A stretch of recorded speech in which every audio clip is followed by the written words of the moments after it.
Hi friends, welcome back to exams tutorial. డిఎస్సికి prepare అవుతున్న అభ్యర్థుల కోసం ఎయిత్ క్లాస్కు సంబంధించి విపత్తులు నిర్వహణ పాఠ్యాంశంకి సంబంధించిన ముఖ్యమైన పాయింట్స్ని ఈ వీడియోలో తెలుసుకునే ప్రయత్నం చేద్దాం. అంతకుముందు ఛానల్ని ఎవరైనా ఫస్ట్ టైం చూస్తున్నట్లయితే ఛానల్ని సబ్స్క్రైబ్ చేసుకొని చూడండి. అలాగే వీడియో చూస్తున్న ప్రతి ఒక్కరూ వీడియోని లైక్ చేసి మీ మిత్రులకు షేర్ చేయండి.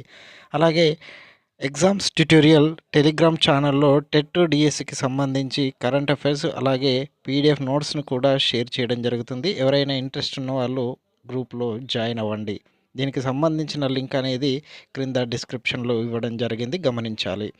విపత్తు నిర్వహణకు సంబంధించి ముఖ్యమైన పాయింట్స్ని తెలుసుకున్నట్లయితే భారతదేశం తూర్పు ఆగ్నేయ ప్రాంతాలు తరచూ తుఫానులకు గురి కావడం జరుగుతుంది. ముఖ్యంగా గంగా బ్రహ్మపుత్ర మైదానంలో వరదలు తరచూ సంభవిస్తూ ఉంటాయి. పశ్చిమ రాజస్థాన్ అలాగే దక్షిణ భారతదేశంలోని రాయలసీమ ప్రాంతాలు తీవ్ర కరువును ఎదుర్కొంటున్నాయి. ఒక ప్రాంతంలోని ప్రజలు ఒకటి కంటే ఎక్కువ ప్రమాదాలకు గురైతే ఆ ప్రాంతంను బహుళ ప్రమాదాల ప్రాంతం మల్టీ హజార్డ్ జోన్గా పిలవడం జరుగుతుంది. బహుళ ప్రమాదాలు అనగా భూకంపాలు, తుఫాన్లు, వరదలు, కరువు, సునామీ, కొండ చర్యలు విరిగిపడడం లాంటివి. ఇలాంటి ప్రాంతాలను బహుళ ప్రమాదాల ప్రాంతంగా పిలవడం జరుగుతుంది. విపత్తులు అనేటివి సంభవించే వేగాన్ని బట్టి విపత్తులు రెండు రకాలుగా విభజించవచ్చు. మొదటిది నిదానంగా సంభవించే విపత్తులు చూసుకున్నట్లయితే ఇవి అనేక రోజులు కానీ నెలలు కానీ ఒక్కొక్కసారి సంవత్సరాల పాటు సంభవించడం జరుగుతుంది. ఉదాహరణ చూసుకున్నట్లయితే కరువు, పర్యావరణ క్షీణత, చీడ పురుగుల తాకిడి, తాటకం వంటి ఈ ప్రమాదాలు నిదానంగా సంభవించే విపత్తులకు ఉదాహరణలుగా చెప్పవచ్చు. నెక్స్ట్ చూసుకున్నట్లయితే రెండవది వేగంగా సంభవించే విపత్తులకు సంబంధించి చూసుకున్నట్లయితే తృతీయకాలంలో సంభవించే విపత్తులు విభ్రాంతికి గురి చేయడం జరుగుతుంది. ఇటువంటి విపత్తుల ప్రభావం అనేది కొద్ది కాలం ఉండవచ్చు లేదా ఎక్కువ రోజులు కూడా ఉండవచ్చు. ఉదాహరణకి చూసుకున్నట్లయితే భూకంపాలు, ఆకస్మిక వరదలు, అగ్నిపర్వతాలు బద్దలవడం వంటివి వేగంగా సంభవించే విపత్తులకు ఉదాహరణలుగా చెప్పుకోవచ్చు. విపత్తు యొక్క కారణాలను బట్టి విపత్తులను రెండు రకాలుగా విభజించడం జరిగింది. మొదటిది ప్రకృతి విపత్తులు. ప్రకృతి విపత్తులు అనేటివి సహజ వాతావరణం వల్ల సహజ కారణాల వల్ల ఈ విపత్తులు అనేటివి ఏర్పడడం జరుగుతుంది. ఉదాహరణ భూకంపాలు, తుఫానులు, వరదలు, కరువు, సునామీ, కొండ చర్యలు విరిగిపడడం వంటివి, అగ్నిపర్వతాలు బద్దలవడం వంటివి, ఇవన్నీ కూడా సహజ విపత్తుల కిందికి వస్తాయి. నెక్స్ట్ చూసుకున్నట్లయితే మానవ నిర్మిత విపత్తులు. మానవ తప్పిదాల వల్ల సంభవించే విపత్తులను మానవ నిర్మిత విపత్తులు అని పిలుస్తారు. వీటి వల్ల ప్రాణ నష్టం, ఆస్తి నష్టం, ఆర్థిక పర్యావరణ నష్టం కూడా కలుగుతుంది. దీనికి సంబంధించిన ఉదాహరణలు చూసుకున్నట్లయితే 1984 సంవత్సరంలో భోపాల్ గ్యాస్ దుర్ఘటన, 1997 సంవత్సరంలో ఢిల్లీలోని ఉపహార్ సినిమా హాలులో అగ్ని ప్రమాదం, 2002 రాజధాని ఎక్స్ప్రెస్ రైలులో పట్టాలు తప్పడం, 2003లో తమిళనాడులోని కుంభకోణంలో పాఠశాలలో అగ్ని ప్రమాదం, 2008 జైపూర్లో వరుస బాంబు పేలుళ్ళు మానవ నిర్మితాల వల్ల సంభవించిన విపత్తులుగా చెప్పవచ్చు.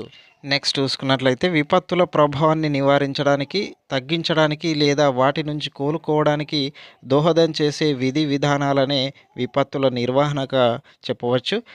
1977 నవంబర్ 15వ తేదీ ఆంధ్రప్రదేశ్లో పెను తుఫాను తీరాన్ని తాకడం జరిగింది. 200 కిలోమీటర్లు మించిన వేగంతో గాలులు వీయడం జరిగింది. 10,000కు పైగా ప్రజలు చనిపోయారు. 50,000కు పైగా ప్రజలు నిరాశ్రయులయ్యారు. మొత్తం 378 కోట్ల రూపాయల నష్టం సంభవించింది. సముద్రంలోని భూకంపాలు, అగ్నిపర్వతాలు పేలడం లేదా కొండ చర్యలు విరిగిపడడం, పెద్ద పెద్ద అలజడులు చెలరేగి తీర ప్రాంతాలను అతలాకుతలం చేస్తాయి సునామీలు. దీనికి సంబంధించి నెక్స్ట్ చూసుకున్నట్లయితే జపాన్ భాషలో సు అంటే రేవు అని, నమో అంటే అలలు అని అర్థం. సునామీ అనే పదం జపనీస్ భాషా పదం నుంచి ఉద్భవించింది. సముద్రం లోపల కేబుల్ల ద్వారా భూమిని అనుసంధానం చేసి సునామీ డిటెక్టర్లు సముద్రంలో 50 కిలోమీటర్ల లోతు వరకు అమర్చబడి సునామీ హెచ్చరికలు అనేటివి జారీ చేయడం జరుగుతుంది. కరువు అన్నది వర్షపాత లోపం వల్ల సంభవించే ప్రకృతి వైపరీత్యం. ఒక ప్రాంతంలో సాధారణంగా ఉండవలసిన వర్షపాతం పడకపోతే ఆ వాతావరణం కరువుగా మనం పిలవడం జరుగుతుంది. 2 వానల మధ్య వ్యవధి చాలా ఎక్కువగా ఉండి వర్షాధార పంటలు దెబ్బతింటే దానిని వ్యవసాయ కరువుగా పిలవడం జరుగుతుంది. ఆంధ్రప్రదేశ్‌లోని రాయలసీమ, తెలంగాణ రాష్ట్రంలోని కొన్ని ప్రాంతాలలో 5 సంవత్సరాలలో 2 సంవత్సరాల కరువు చోటు చేసుకునే అవకాశం ఉంది. కరువు ప్రభావాలను తగ్గించడానికి ప్రభుత్వం సమగ్ర వాటర్ షెడ్ యాజమాన్య పథకాలను ఐడబ్ల్యూఎంపీ అనే పథకాన్ని ప్రవేశపెట్టడం జరిగింది. దీనికి ఫుల్ ఫామ్ చూసుకున్నట్లయితే ఇంటిగ్రేటెడ్ వా integrated watershed management programme, IWMP అనగా integrated watershed management programme. Next చూసుకున్నట్లయితే అధిక వర్షపాతం అనేది సగటు వర్షపాతం కంటే ఎక్కువ లేదా 20% ఉంటే దాన్ని అధిక వర్షపాతం అని, సాధారణ వర్షపాతం అంటే సగటు వర్షపాతం కంటే 19% ఎక్కువ నుంచి 19% తక్కువ వరకు. తక్కువ వర్షపాతం అనగా సగటు వర్షపాతం కంటే 20% నుంచి 59% వరకు తక్కువగా ఉంటే దాన్ని తక్కువ వర్షపాతం అని, బాగా తక్కువ వర్షపాతం అంటే సగటు వర్షపాతం కంటే 60% తక్కువగా ఉన్న వర్షపాతాన్ని బాగా తక్కువగా ఉన్న వర్షపాతంగా పిలవడం జరుగుతుంది. నెక్స్ట్ చూసుకున్నట్లయితే ఆగ్నేయ ఆసియా మరియు భారతదేశ తీర ప్రాంతాన్ని తాకిన సునామీకి సంబంధించి చూసినట్లయితే ఇక్కడ ఆగ్నేయాసియా దేశాలలో చెలరేగిన అగ్నిపర్వతాల కారణంగా ఇటు ఆగ్నేసియా ప్రాంతాలు, భారతదేశం యొక్క తూర్పు, ద దక్షిణ ప్రాంతాలలో ఈ సునామీ అనేది తీర ప్రాంతాన్ని తాకడం జరిగింది. నెక్స్ట్ చూసుకున్నట్లయితే సునామీ అనేది భూమి సముద్రం యొక్క అంతర్భాగంలో పలకల కదలికల వల్ల కానీ, కొండ చర్యలు విరిగిపడడం లేదా అగ్నిపర్వతాల విస్ఫోటనం వల్ల కానీ అలజడులు ఏర్పడి సునామీ అలలుగా ఏర్పడడం జరుగుతుంది. అలలు తీరాన్ని చేరినప్పుడు వాటి వేగం, తరంగ ధైర్యం తగ్గి అలలు పెద్ద ఎత్తున ఎగిసిపడుతుంటాయి. అలలు తీరాన్ని శక్తితో తాకడం జరుగుతుంది. అత్యంత ఎత్తులో శక్తితో కూడుకున్న అలలు తీరాన్ని తాకడం జరుగుతుంది. దీన్ని సునామీగా మనం పిలవడం జరుగుతుంది. నెక్స్ట్ చూసుకున్నట్లయితే ఇక్కడ భారతదేశంలోని ఆంధ్రప్రదేశ్ రాష్ట్రంలో 1977 నవంబర్ 15 ఆంధ్రప్రదేశ్లో పెను తుఫాను తాకింది. 200 కిలోమీటర్ల మించిన వేగంగా గాలులు వీయడం జరిగింది.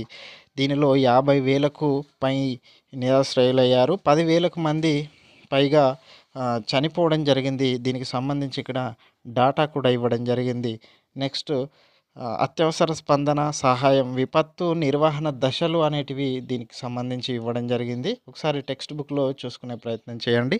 ఇది 8th క్లాస్ సోషల్స్ కంటెంట్‌కు సంబంధించి విపత్తులు నిర్వహణకు సంబంధించిన వీడియో. ఇలాంటి మరిన్ని వీడియోలకు సంబంధించి ఛానల్‌ని సబ్స్క్రైబ్ చేసుకోండి. అలాగే వీడియో చూస్తున్న ప్రతి ఒక్కరు వీడియోని లైక్ చేసి మీ మిత్రులకు షేర్ చేయండి. Thank you for watching. అలాగే మన టెలిగ్రామ్ గ్రూప్‌లో డిఎస్సికి సంబంధించిన పీడిఎఫ్ లింక్స్ అనేటివి షేర్ చేయడం జరుగుతుంది. ఇంట్రెస్ట్ ఉన్నవాళ్ళు టెలిగ్రామ్ గ్రూప్‌లో జాయిన్ అవ్వండి. దానికి సంబంధించిన లింక్ అనేది క్రింద డిస్క్రిప్షన్‌లో ఇవ్వడం జరుగుతుంది. గమనించండి.